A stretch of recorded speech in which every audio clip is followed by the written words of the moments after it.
Welcome to the Digital Marketing Masters podcast. I am Yolanda Rose, digital marketer, and every week I bring you easy, actionable tips, content, and strategies that you can use to grow your business online almost immediately. So today we're talking to an SEO specialist. We're going behind the scenes into the nitty-gritties of SEO. And today on the show, we are talking to Limor Barenholtz. Limor has been in SEO for over 16 years, so she has a vast amount of value to dish out, and the last 6 of them has been at a top digital agency in Israel. And she leads a team of 8 SEO specialists making major bucks for their clients. And today on the show, she is talking to us about Google Crawlability. So if you want to find out all about Google Crawlability, let's start chatting to Limor. Let's jump into that interview right now. Welcome to the Digital Marketing Masters podcast, Limor. Thank you, Lana. Great to be here. Yes, it's great to evening finally here. have you. All right, so Limor, you're here today to talk to us about Google. All right, so let's get started. Google, how does it all work when it comes to the SEO? Oh, wow. No, that's a very big question. Well, Googlebot is basically it's still the same since the day he was born. If we would call it a he, it crawls website. It needs links to find pages. It needs sitemaps to find pages. Um, it's all really simple, basically. But the practice of how to help Googlebot see your important pages and know what's important to crawl, with higher frequency than end pages is it's a practice that you see it many times. People don't use it.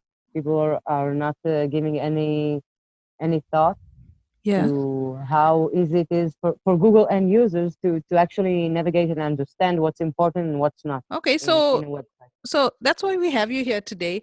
Most of our listenership are small business owners or other marketers. So if you can give us some guidance as to how we can utilize the Google crawlability, that would be really helpful. Well, as I said, there are two main ways Google can find out about pages and how much they are important to you. Um, from search. One is from linking. Either it's internal links from your homepage and Yes. your main menu, or external linking, which is it's the core function of the Googlebot. It just crawls links. And the second way is the sitemaps and robots text files.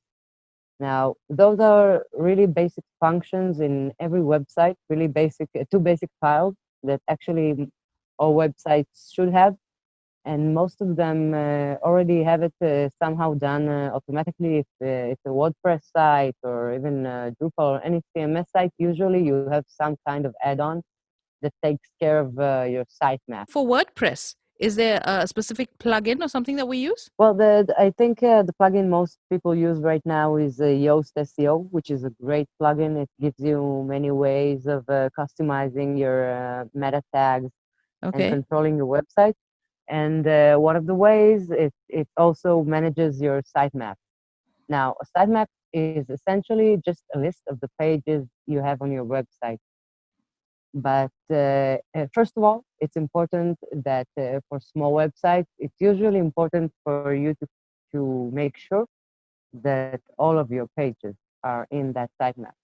Those are usually small websites. Mm-hmm. And the pages are usually their product or services pages, an about page. So every page is somehow important and they all should be in sitemaps. And on the contrary, if you have a larger site, a site that uses also user uploaded content, then you use the sitemaps and the robots text files to actually tell Google, okay, don't waste your time there. I have much more valuable content here and here and here. Because Google, it has so much content nowadays. Yes, of course. To look.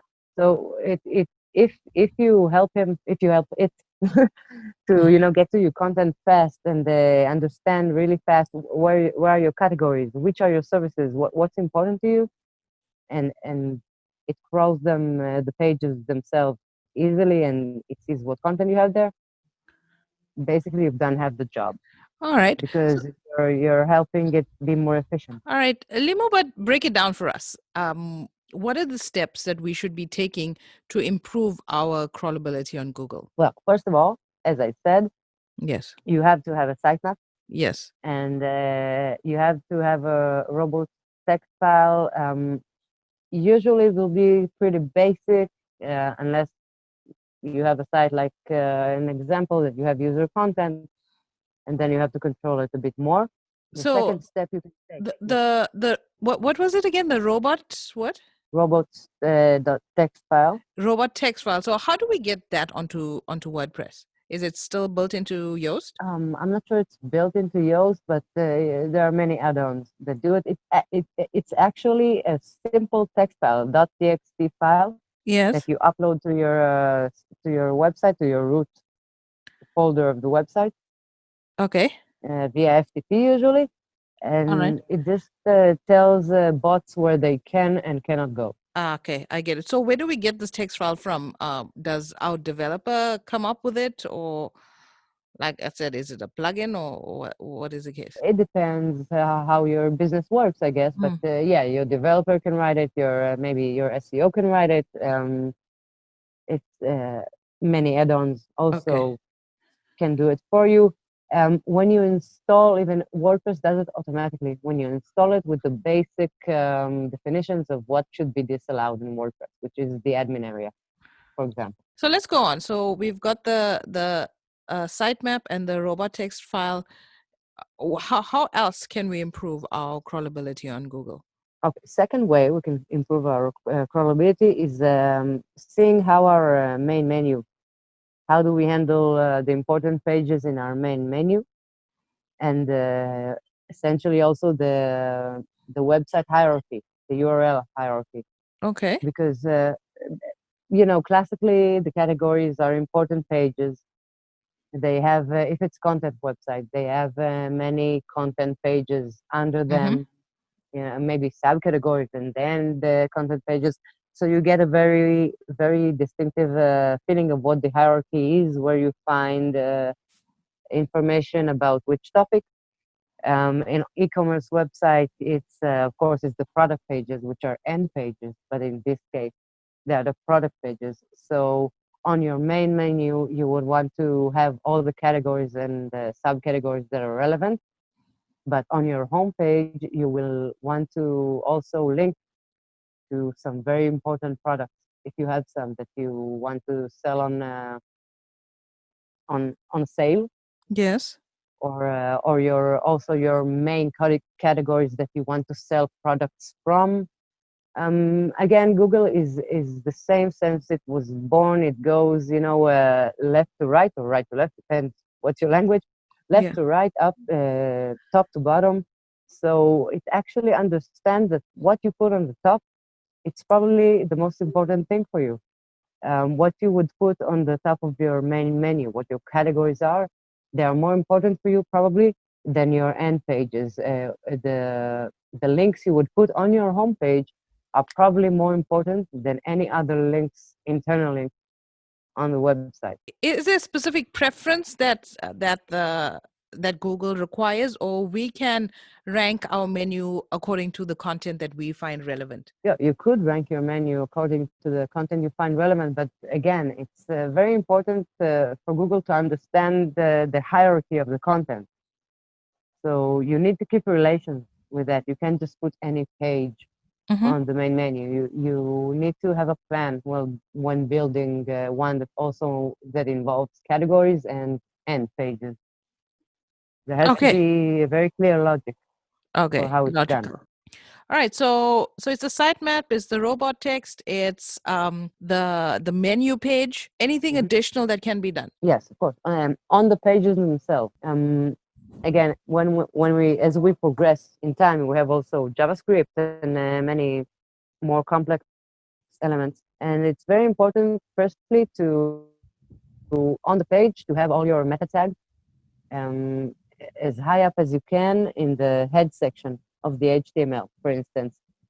Because when Google reads those meta tags, your titles and descriptions, before it Yes. gets to, trying to understand the CSS and what links to what and stuff like that, it already knows what your content is supposed to be.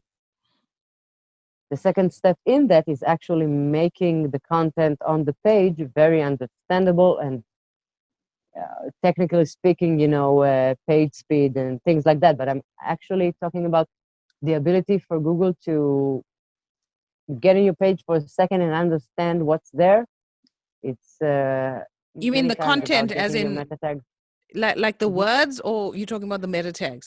I'm talking about exactly many times. It's from getting the meta tags as high up as you can in the head In section. the header, yes. Yes, before any script, any call for CSS, things like that. And on the page, of course, you should remain loyal to the standards of the page speed of Google. Use lazy loading and things like that. But what talking about crawlability, Mm-hmm. it's mainly the meta tags thing, because that's the first thing Google sees, and it's like, okay, I got it. Moving on and starting to render the page. Okay, but still moving on. I got it. Okay. So meta tags are a big one, right? Yeah, meta tags at the head are a big one, especially if you're a multilingual website. Okay. Actually, for language tags, it was found it's very, very crucial to be on the top of the head. Okay. Perfect. So when it comes, I mean, meta tags compared to the sitemap, is there a preference, or both have to work No, congruently from Google's end? they work. It's parallel because Okay. when Googlebot comes to the website, the first thing he sees is the robots text files. From there, Okay. he has the link to the sitemap. Okay. So optimistically, it has now all your important links. And then it goes to each link and starts reading the pages. So it's the different stages of the same Same info. crawlability. Yeah. Yeah. I get what Yeah. you're saying. Yeah. Same info, just different formats that they read in. Okay. All right. Cool. So from the meta tags, where do we go from there, or where does the bot go from there? Well, now from the meta tags, what's become very, very, um, very much in use, and for good reasons, is the schema, metadata, rich data, however you call it, the rich snippets in Google. Every widened result that you have, Yeah. many of them come from markup, from rich markup, actually, Rich. of elements, of elements in your content, Okay. which So means rich that even markup, before, rich markup, Mhm. right? That's did I get it right? Yeah. A rich. So what are we referring to when we say rich markups? And like I said, it used to be called the microdata. Now it's Okay. implemented. Now it's implemented usually via script, JSON LD, also Hmm. via Yoast many times in WordPress. And it's a place when handled right, you actually show Google all the content you have on the page, even before it starts crawling the content itself. It's like the advanced meta tags, actually. Advanced meta So tags. Okay. yeah.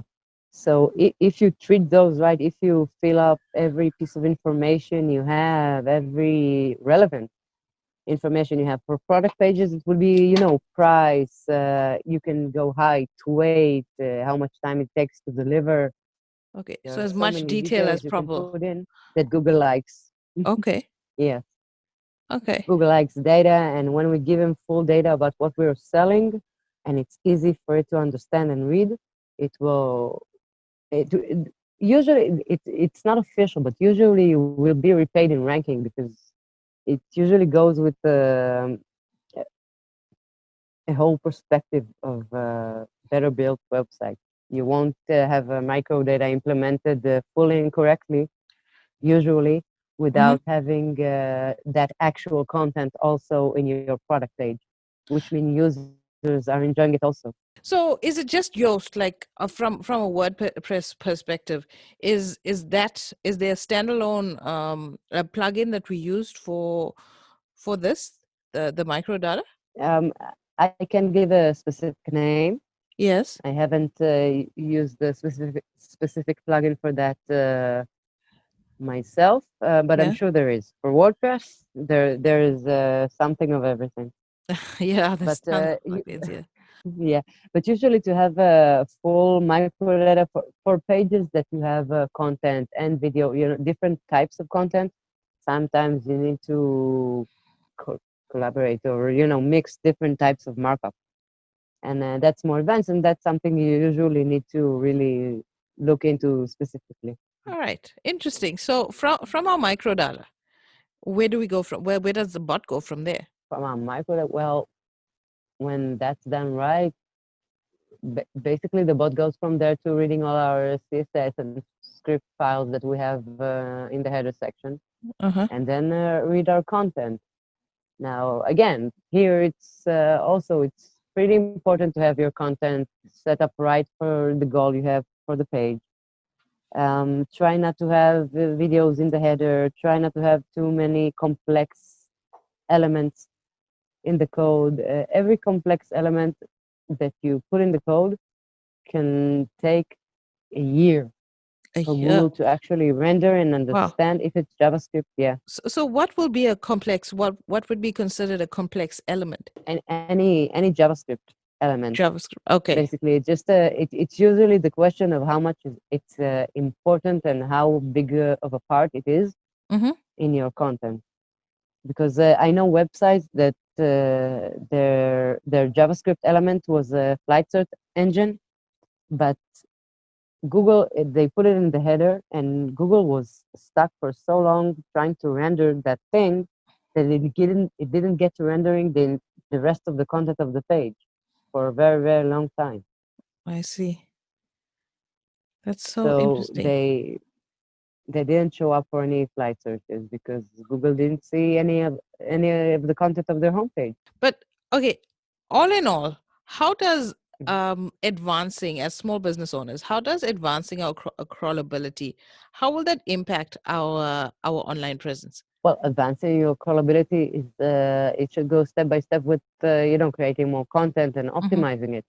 But again, the easier it is for Google to come to your website, see what's new, see what the value you give to your users is, the more it will like you.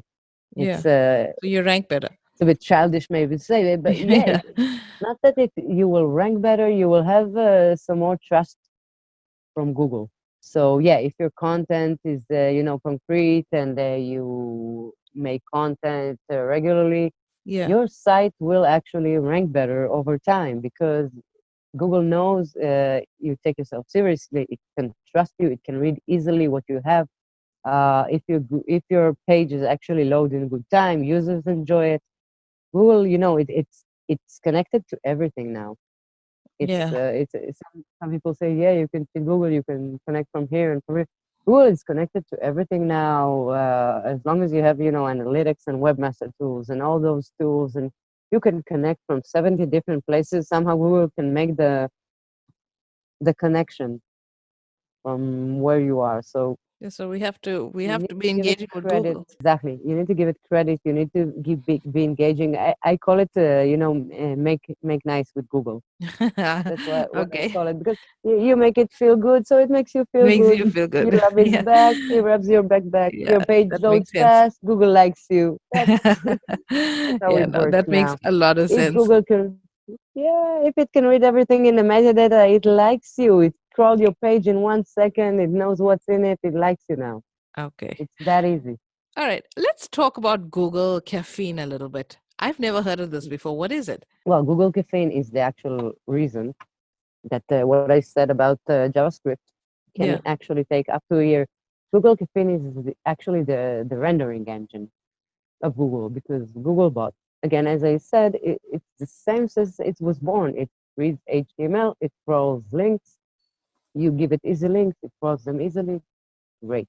But when it comes across someone who can understand it, that's Google Caffeine. and tries to understand them. Now, as we go, we Hmm. somehow start using more and more and more JavaScript. So the queue on Google Caffeine became very, very large. There are many sites waiting for rendering, and there are more and more and more elements and more sites. So now rendering takes time because Googlebot crawl very fast, and Google Caffeine renders very slow. Okay. You understand what I? Yeah, no, you just broke up for a little while, but I get what you're saying. We're almost to the end of time. Any last thoughts you want to leave with our listeners today? Crawlability is really it's very important again because Google has a lot of content to actually go through. And if you want to rank up high, it's very good to make it easy for Hmm. Google to see you, to understand who you are and what you have in your pages. And try to use as little JavaScript as you can. AMP for me is very, very, I really, really recommend it, or, using CDNs and any way to get your content to Google fast without waiting into your users. Yeah, Um, and use markup, use rich markup. rich markup. Okay, that's perfect. Limo, you want to tell our listeners how they can reach you on social media or email or anything like that? I'm sure you can find me on Facebook, Limor Barenholtz. I'm on Twitter. I'm Lem4, LEM4. I'm there a lot. I'm also LinkedIn. My link is Lem44, LEM44 on LinkedIn. So feel free to go there. And that's it. I'm trying to stay active also in our groups. So try to find me. I'm All here for right. any question or consult you want. Okay. Thank you so much for your time, Limo. You really gave us some Sure, I was valuable happy to information be here. today. Great, I'm happy to. It All right. was great Thanks to be again. here, and I hope to be here again. I hope so too, because you gave us plenty of value. So definitely we're going to have you back on the show. Great, would Okay, love it. cool. Have a good day. You too. Bye bye, Okay, bye Yolanda. bye.